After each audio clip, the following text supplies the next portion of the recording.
Bismillahirrahmanirrahim. Assalamualaikum warahmatullahi wabarakatuh. Alhamdulillahi rabbil alamin. Wabihi nasta'in ala umuri dunya waddin.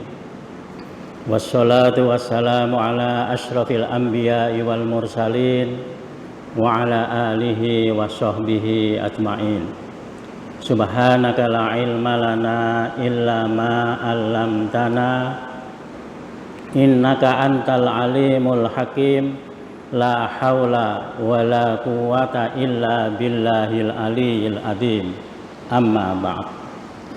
Terima kasih pada pengurusi majelis yang dihormati, pengurusi dan ahli jabatan kuasa Masjid Darussalam, Tuan Imam, Tuan Bilal, dan semua pegawai masjid. Tak lupa juga daripada Jais, Ustadz Azhar ya, daripada Ustadz Azhar. Hadirin wal hadirat, tuan-tuan dan puan-puan sekalian yang dirahmati Allah Subhanahu wa Ta'ala. Agak lama tidak memberi ceramah di Darussalam ini, teman-teman. Apa kabar sekalian, tuan-tuan? Alhamdulillah sehat walafiat. Walaupun wajah nampak setengah saja, ada topeng, tapi nampak berseri-seri matanya itu, teman-tuan. Mudah-mudahan menunjukkan sehat walafiat untuk kita sekalian. Amin ya rabbal alamin. Marilah kita bersyukur kehadirat Allah Subhanahu wa Ta'ala, karena malam ini tuan-tuan dan puan-puan sekalian dipilih oleh Allah untuk mendapat nikmat sholat maghrib berjamaah. Sesungguhnya pemberian nikmat ini tidak banyak yang Allah beri.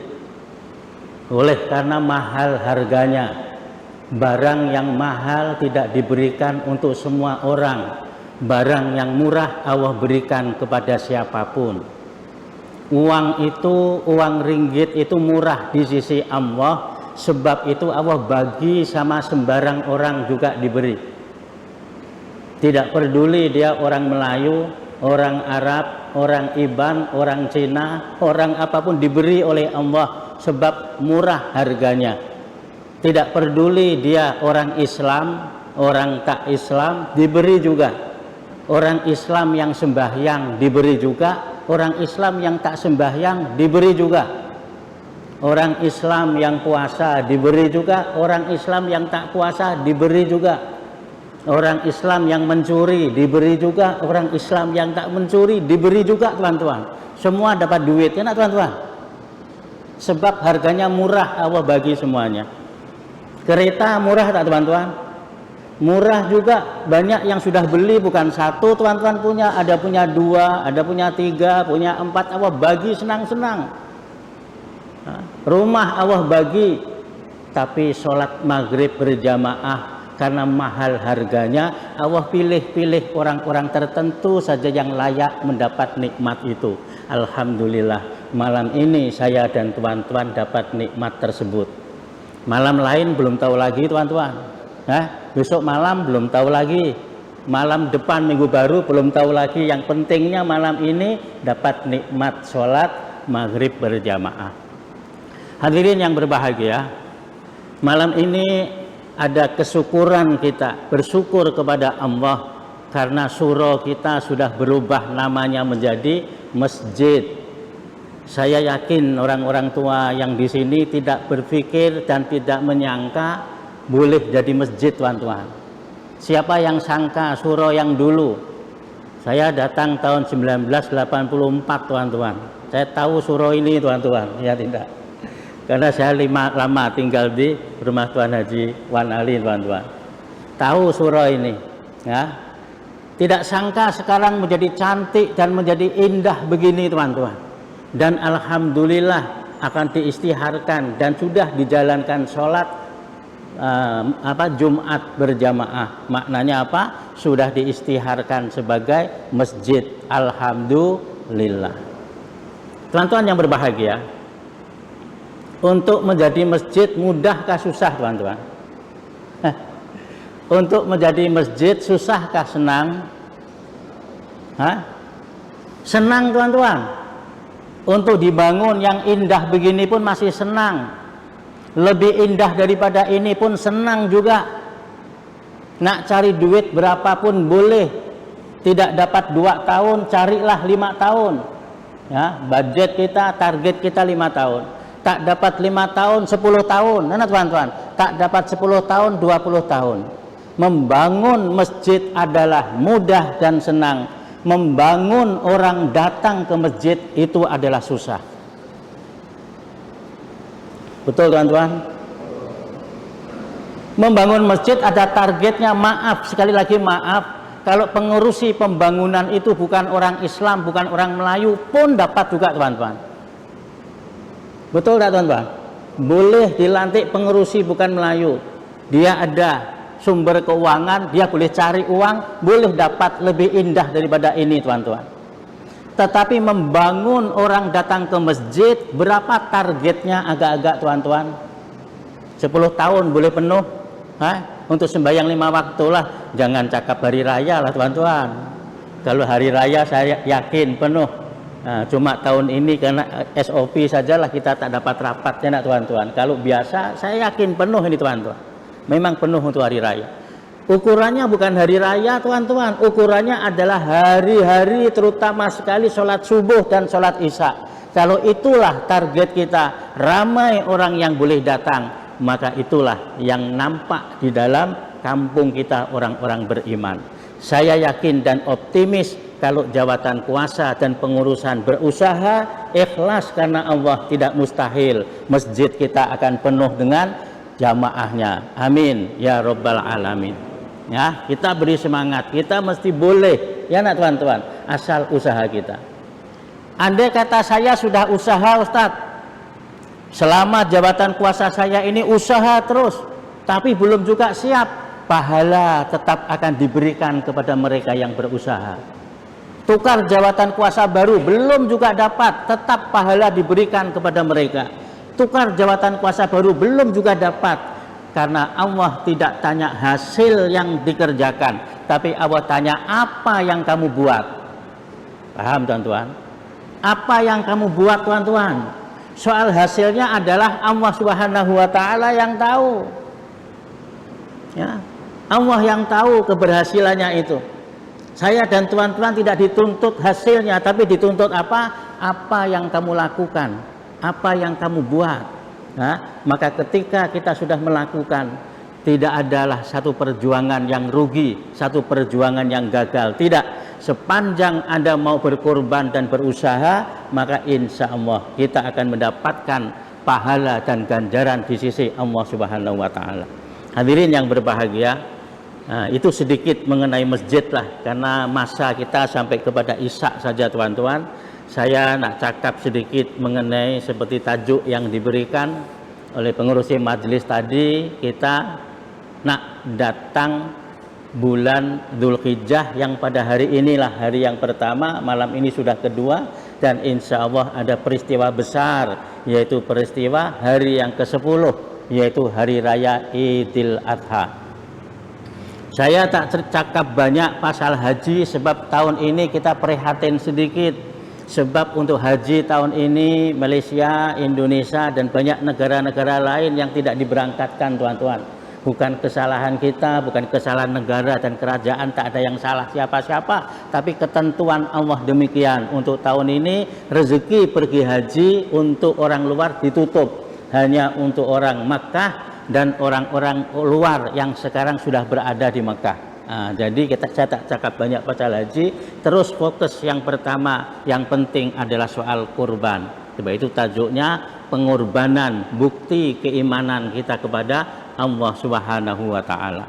Hadirin yang berbahagia, Nabi Ibrahim adalah seorang nabi yang hebat. Saya dan teman-teman tahu Nabi dan Rasul ini katanya di dalam kitab disebutkan kurang lebih 24.000 banyaknya. Sebagian ada yang diceritakan dalam Quran, sebagian tidak. Daripada 24.000 itu diringkaskan ada 313. Dari 313 diringkaskan yang ada nama-nama yang di dalam Quranul Karim wajib saya dan teman-teman kenal ada 25 sahaja. Syukur tuan-tuan 25. Kalau suruh 313 penin pala kita. Nah, 25 saja kita tak hafal kadang-kadang. Yang tahu Nabi pertama, Nabi yang terakhir. Yang pertama Nabi Adam, terakhir Muhammad. Tengah-tengah bingung tuan-tuan. Apalagi 313, 25 saja yang ada. Dari 25 itu diringkaskan menjadi 5 yang disebut ulul azmi. Yang mereka itu mendapatkan ujian-ujian yang berat, yang perjuangan mereka itu luar biasa sehingga menjadi contoh teladan. Yang kelima ulul azmi itu adalah Nabi Nuh alaihissalam, Nabi Ibrahim alaihissalam, Nabi Musa alaihissalam, Nabi Isa alaihissalam, dan Nabi kita Muhammad Rasulullah sallallahu alaihi wasallam yang kelima. Daripada 5 itu ada 2 nabi yang hebat. Yang satu mendapat gelar Khalilullah, sahabat Allah, dialah Ibrahim alaihissalam. Dan yang satu mendapat gelar Habibullah, dia adalah Muhammad Rasulullah sallallahu alaihi wasallam. Karena itu syariatnya tuan-tuan, syariat pekerjaan yang dilakukan oleh Nabi Ibrahim banyak yang diteruskan untuk umat Muhammad sallallahu alaihi wasallam. Bahkan tuan-tuan tadi sholat ada rukunnya, yaitu sholawat Nabi. Dan sholawat itu lengkapnya adalah Allahumma sholli ala Muhammad wa ala ali Muhammad kama shollaita ala Ibrahim wa ala ali Ibrahim wa barik ala Sayyidina Muhammad wa ala ali Sayyidina Muhammad kama barakta ala Sayyidina Ibrahim wa ala ali Sayyidina Ibrahim fil alamin innaka hamidum majid. Seolah-olah awak nak bagi tahu dalam sholat jangan sebut nama lain. Kalau ayah kamu Hamzah jangan sebut nama Hamzah, batal nanti. Umpamanya lah kalau ada yang namanya Hamzah, teman-teman. Kalau nama bapak kamu Mahmud jangan panggil Mahmud. Dalam sholat tak boleh panggil nama Mahmud, teman-teman. Awas suruh 2 nama saja, Ibrahim dan Muhammad sallallahu alaihi wasallam. Seolah-olah awak nak bagi tahu, kalau kamu nak mencontohi manusia, contohilah 2 saja. Tak bolehkah saya minta contoh atau mendapat bimbingan dan contoh dari bapak saya, dari ustadz guru saya, dari tuan guru saya, dari ketua saya, dari pemimpin saya? Boleh. Syaratnya adalah kalau mereka itu memiliki kelakuan dan perbuatan sama dengan Ibrahim dan Muhammad sallallahu alaihi wasallam. Apabila ayah kamu melakukan kerja-kerja tidak seperti yang dicontohkan Ibrahim dan Muhammad, tinggalkan ayah kamu. Apabila pemimpin kamu, apabila tetangga jiran kamu, hatta guru kamu sekalipun, yang diajarkannya tidak sama seperti yang diajarkan oleh Ibrahim dan Muhammad sallallahu alaihi wasallam, tinggalkan mereka semua. Karena yang dijamin oleh Allah adalah Ibrahim alaihissalam dan Muhammad Rasulullah sallallahu alaihi wasallam. Oleh karena itulah kita di dalam sholawat itu suruh baca. Tuan-tuan tak ingin tanya tak kenapa Rasul yang lain tak disebut? Yang disebut hanya Ibrahim. Padahal Nabi Nuh tadi pun hebat, kan teman-tuan? Nabi Musa hebat. Nabi Musa berkali-kali namanya disebut dalam Al-Quran. Nabi Nuh berkali-kali namanya disebut dalam Al-Quran. Nabi Isa berkali-kali namanya disebut dalam Al-Quran. Nabi Adam berkali-kali namanya disebut dalam Al-Quran. Tapi dalam sholawat Allah tidak menyuruh yang lain. Misalnya saudara bosan, dari dulu Ibrahim saja nak tukar yang lain umpamanya. Allahumma sholli ala Muhammad wa ala ali Zakaria umpamanya. Keluarganya Zakaria dia mau, sebab neneknya namanya Zakaria, teman-teman. Batal sholawat Anda sebab melanggar yang diajarkan oleh Nabi kita Muhammad sallallahu alaihi wasallam. Batal sholawat, batal sholat, teman-teman, sebab rukun kita.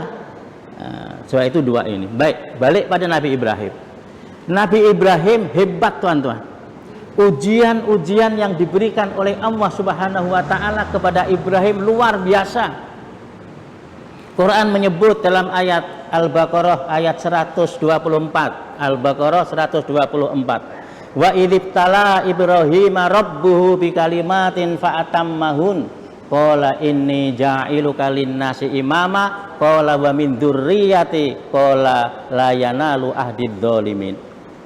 Allah sebut dalam ayat itu, dan ketika Ibrahim diuji oleh Tuhannya dengan beberapa ujian, fa'atammahun, maka ditamatkan dengan baik, dengan prestasi yang bagus, lulus diuji, teman-teman.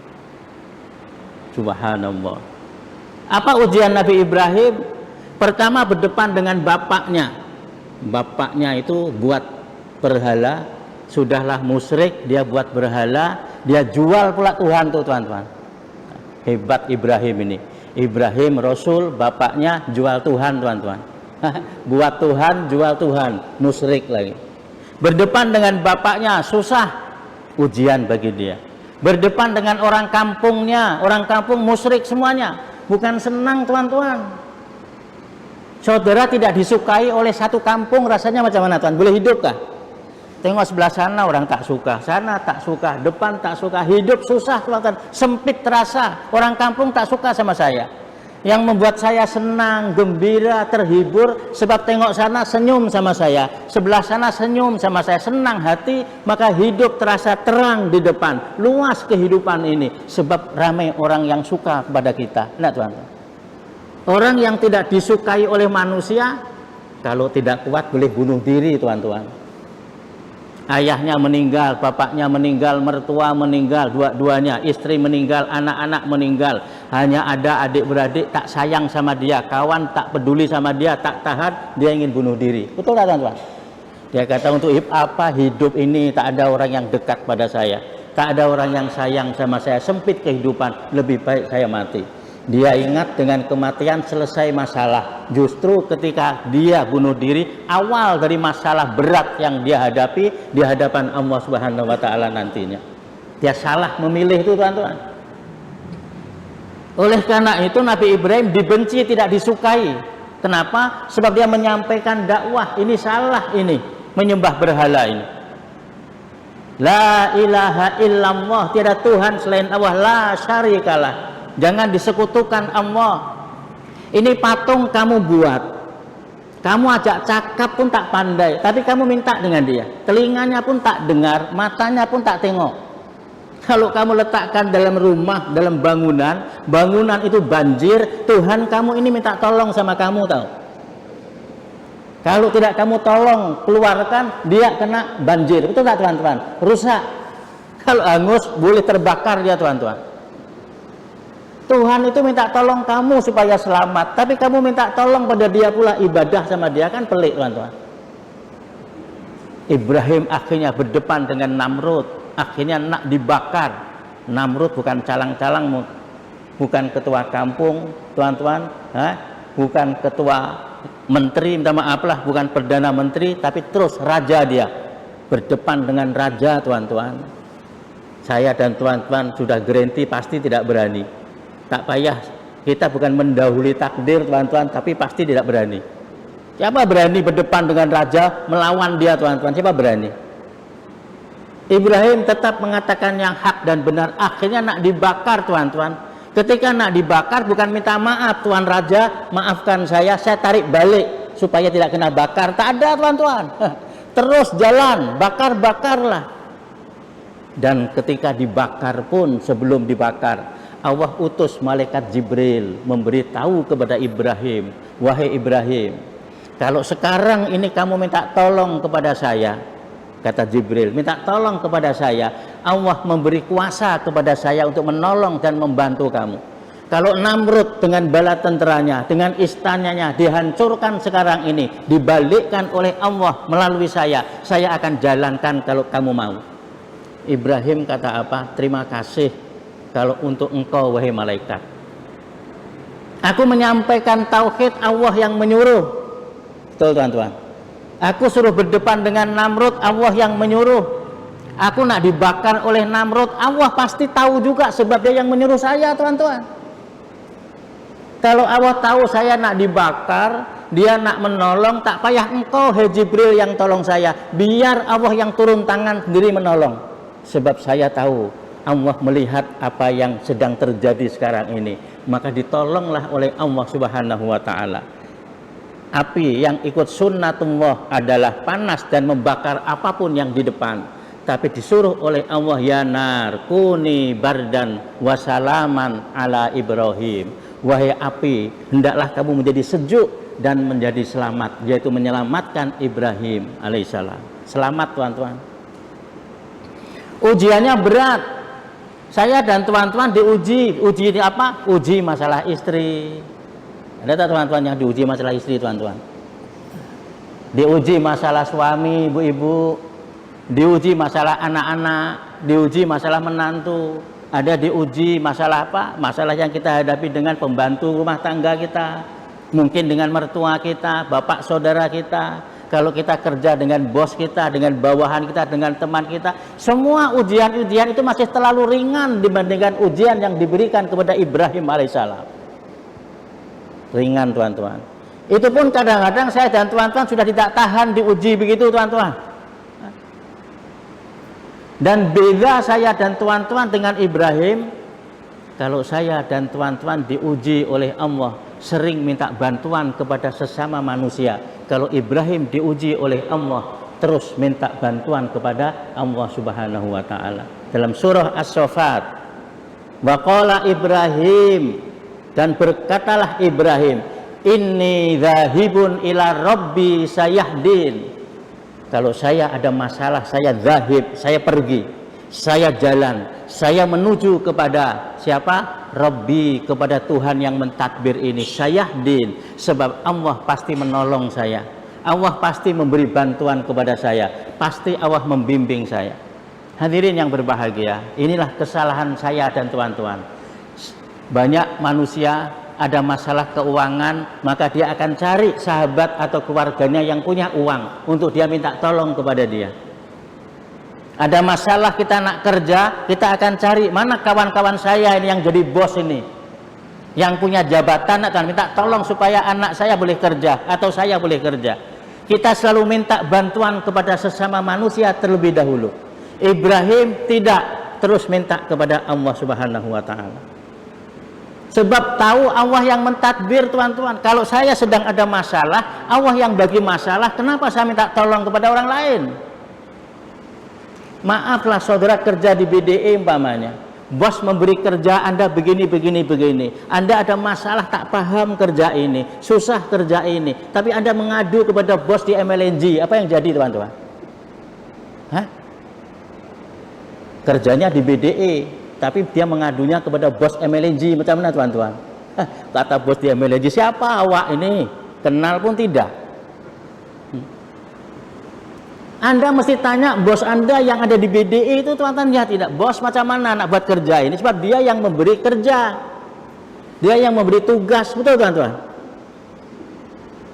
Atau ada kata, tak boleh ya Ustaz minta tolong teman-teman, tak payah tanya sama bos. Boleh, tapi minta tolong pada teman. Yang pertama adalah kemungkinan teman itu tidak tahu.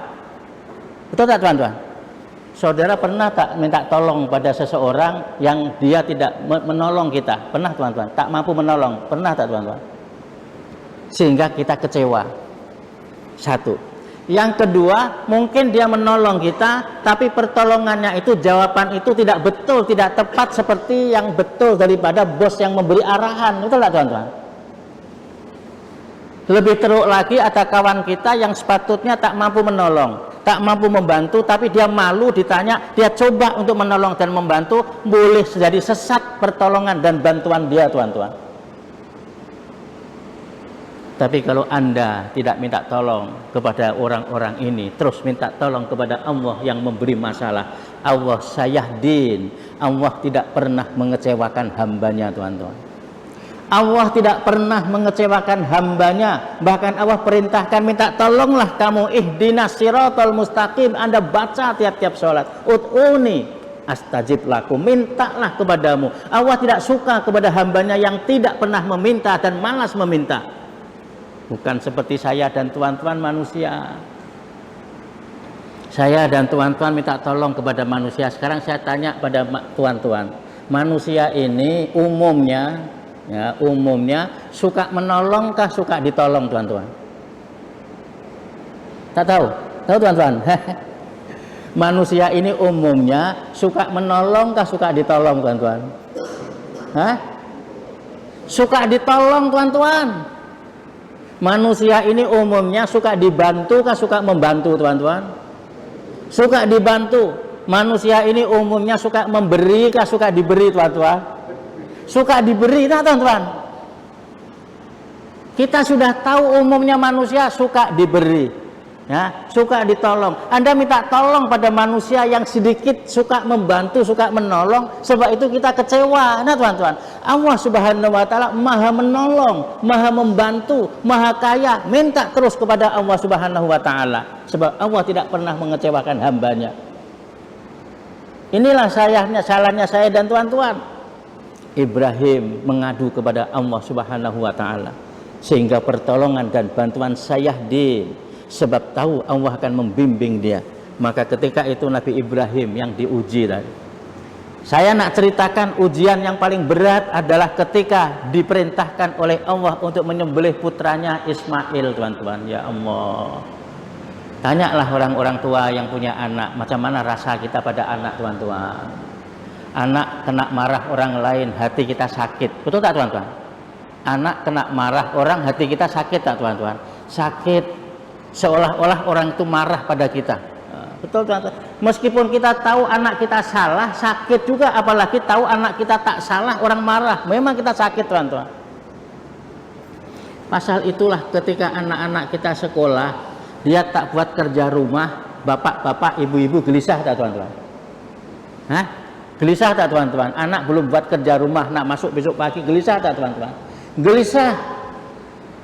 Saya ada pengalaman dulu pukul 9 malam baru bagi tahu, anak saya bagi tahu, ini nak photostat ini, kerja rumah ini, pukul 9. Masa itu Bintulu lagi tak banyak photostat, kalau ada kedai pun dah tutup, penin pala kita, tuan-tuan. Karena takut anak kita kena marah cikgu karena tak buat kerja. Betul tak, tuan-tuan? Anak yang mau kena marah dan memang dia salah, tapi bapaknya yang ketakutan, yang khawatir kena marah. Ya Allah, tuan-tuan. Karena sayangnya sama anak.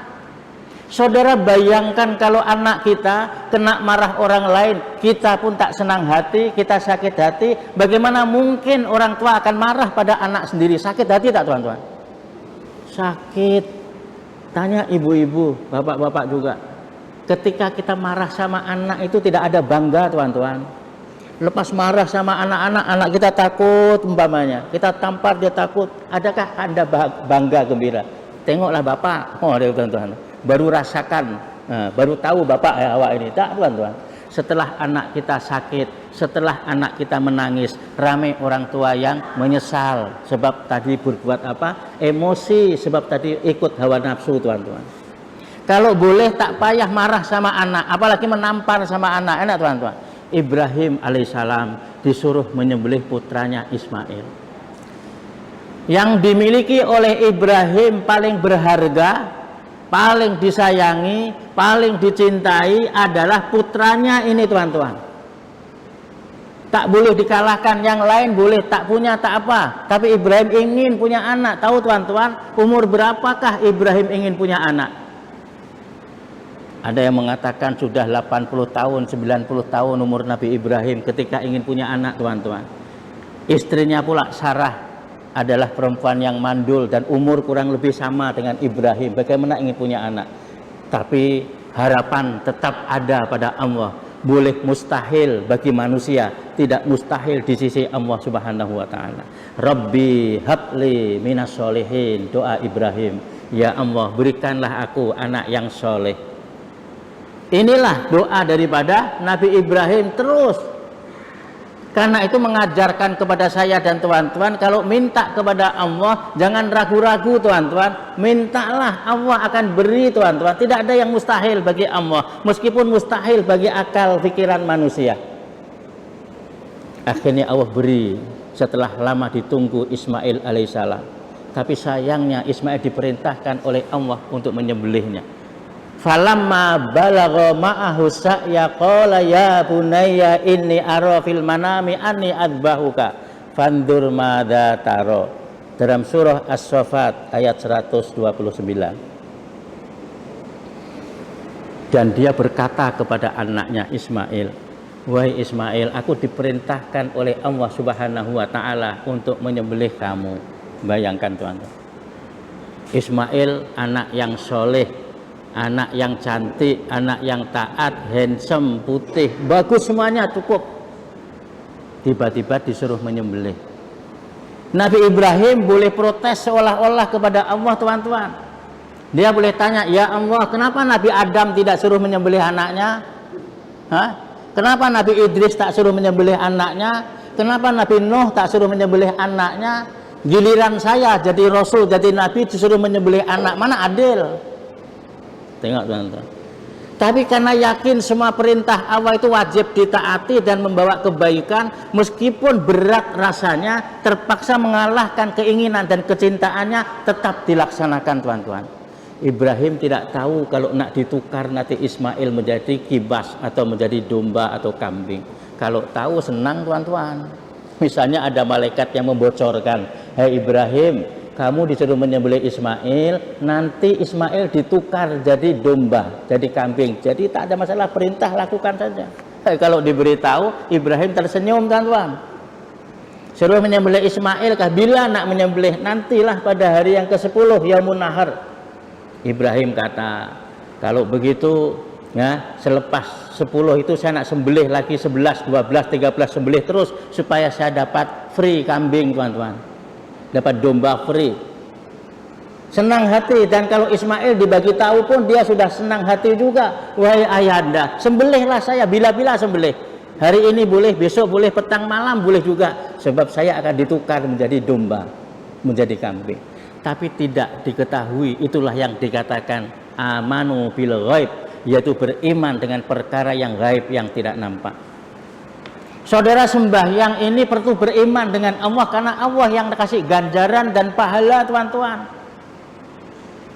Kalau Allah kasih duit, umpamanya ada orang kata, Ustadz saya sudah sembahyang lama sangat, kenapa tak kaya-kaya? Cobalah Tuhan kasih duit, kan saya kaya. Keluar saja daripada masjid ada malaikat yang jaga bawa amplop duit dimasukkan teman-teman. Sholat maghrib 100 ringgit, Isya 100 ringgit, subuh karena berat sangat 200 ringgit, duhur 50 ringgit, asar 50 ringgit. Kira-kira macam mana teman-teman? Kalau berbentuk duit yang nampak, saya yakin teman-teman akan datang semuanya. Akhirnya teman-teman tak mau kerja lagi, berhenti kerja, bagus saya datang masjid tiap-tiap hari. Sudah berapa? Dapat 1 bulan. Tak ada orang yang mau kerja teman-teman, tak ada yang buka kedai, tak ada yang jual apa-apa, tak ada yang mau tanam apa-apa, cukup pergi ke masjid saja. Siapa yang rajin ke masjid, duitnya banyak, kaya. Hancur teman-teman, rusak teman-teman. Karena itu Allah tidak kasih duit pada teman-teman, dikasihnya ganjaran dan pahala. Di dunia kita perlu duit untuk hidup, itu betul. Tapi nanti di akhirat Anda perlu ganjaran dan pahala untuk hidup di akhirat. Karena itu beruntunglah ketika dalam dunia ini sudah menghantar pahala dan ganjaran di akhirat, supaya ketika di sana nanti senang hidupnya teman-teman. Beruntunglah mereka. Maka itu disembelihlah kurban ini teman-teman. Subhanallah, memang saya dan teman-teman tak boleh terpikir bukti keimanan yang ada pada 2 orang ini teman-teman, yaitu Ibrahim dan juga Ismail putranya ini teman-teman. Begitu rela teman-teman. Saya dan teman-teman sebenarnya ya, kalau kita sudah terikat pada sesuatu, maka kita perlu tunduk. Saudara kerja umpamanya ya, kerja mana-mana lah, JKR kah, Bintulu, BDE kah, MLNJ, EBF, mana-mana. Anda kerja, kira-kira ikut selera Anda kah Anda turun hari-hari, atau ikut peraturan yang diatur oleh office teman-teman? Nah, ikut selera kah ikut peraturan di office teman-teman? Kalau Anda kerja ikut selera, bersiap sedialah untuk dibuang kerja. Betul nggak teman-teman? Orang sudah beriman, terikat dengan kalimat la ilaha illallah Muhammad Rasulullah, asyhadu an la ilaha illallah wa asyhadu anna Muhammad Rasulullah. Diikat dengan kalimat tauhid, diikat dengan kalimat Islam. Maka kita sudah terikat, tuan-tuan. Kita ibadah tidak boleh ikut selera kita. Ibrahim berat nak menyembelih putranya Ismail, tetapi karena tahu perintah daripada Allah Subhanahu wa taala dilaksanakan juga. Ismail berat, tapi Ismail tahu bapak saya Ibrahim ini adalah seorang rasul. Dia tahu cerita tentang bapaknya Ismail, bapaknya Ibrahim ini. Bapak saya pernah berdepan dengan Namrud, bapak saya pernah dibakar. Dia tahu sejarah itu, cerita itu. Sebab itu bapak saya membawa kebenaran. Kalau bapak saya sekarang menyembelih saya, pasti di sebalik itu ada hikmah dan kebaikannya yang Allah tunjukkan nantinya, tuan-tuan. Sebab itu setelah ditukar oleh Allah Subhanahu wa taala Ismail dengan seekor domba atau kibas atau kambing dari surga katanya. Kemudian, tuan-tuan, seolah-olah nilai daripada Ismail itu tidak cukup diganti dengan seekor domba atau seekor kambing. Seolah-olah nilai dari Ismail tak cukup ditukar seekor kambing daripada surga, maka disyariatkan untuk umat Muhammad SAW untuk digantikan nyawa Ismail, digantikan jiwa Ismail itu dengan berjuta-juta unta, berjuta-juta kambing, berjuta-juta sapi dan lembu. Masih belum cukup lagi sampai hari kiamat nanti, tuan-tuan, nilai daripada Ismail. Subhanallah. Coba itu kita, tuan-tuan, bila ayah dan anak itu sama-sama, tuan-tuan, beriman, aslama walamma aslama, bila kedua-duanya itu telah Islam kepada Allah, menyerahkan diri kepada Allah, insya Allah kebahagiaan yang ada, tuan-tuan.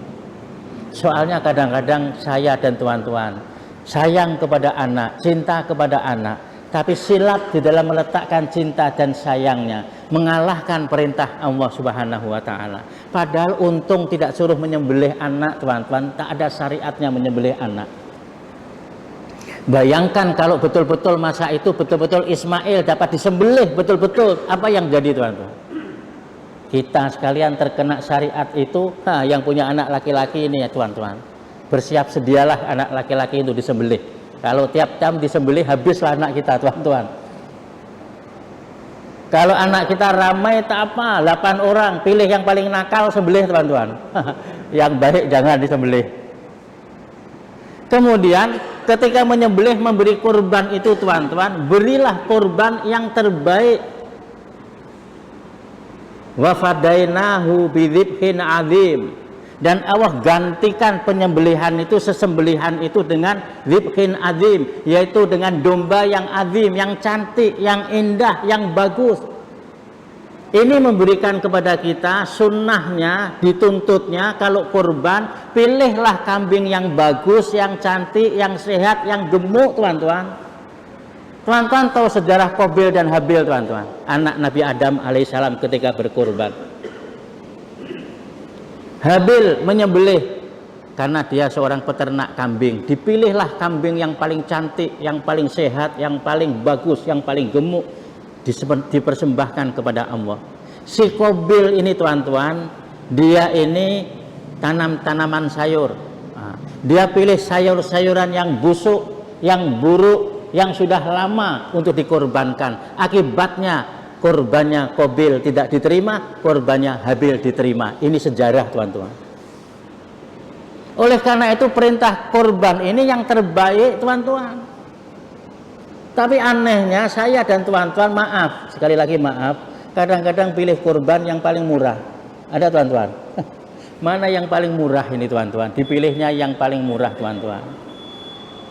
Saudara, istri saudara beli baju, umpamanya masuk kedai, istri kita kata, "Tauke, mana baju yang paling murah di sini?" Nak bagi hadiah sama suaminya. Macam mana, tuan-tuan? Padahal kalau kita memberi tentu yang terbaik. Hadirin yang berbahagia, pada ujung terakhirnya adalah marilah sama-sama kita bersedia untuk berkorban, untuk meninggikan keimanan kita kepada Allah Subhanahu wa taala, kita rela kurbankan apa yang ada pada diri kita untuk membuktikan iman kita kepada Allah, cinta kita kepada Allah Subhanahu wa taala. Saya rasa waktunya sudah selesai, sebab sekarang ini memang tidak boleh terlalu lewat, teman-teman. Saya ikuti saja sampai kepada Isya. Mudah-mudahan bermanfaat. Kalau ada kekurangannya mohon maaf. Subhanaka Allahumma wa bihamdik asyhadu an la ilaha illa anta astaghfiruka wa atubu ilaik. Bismillahirrahmanirrahim. Wal innal insana lafi husnin illa alladzina amanu wa amilus solihat wa tawasau bil haqqi wa tawasau bis sabr. Wassalamu alaikum warahmatullahi wabarakatuh.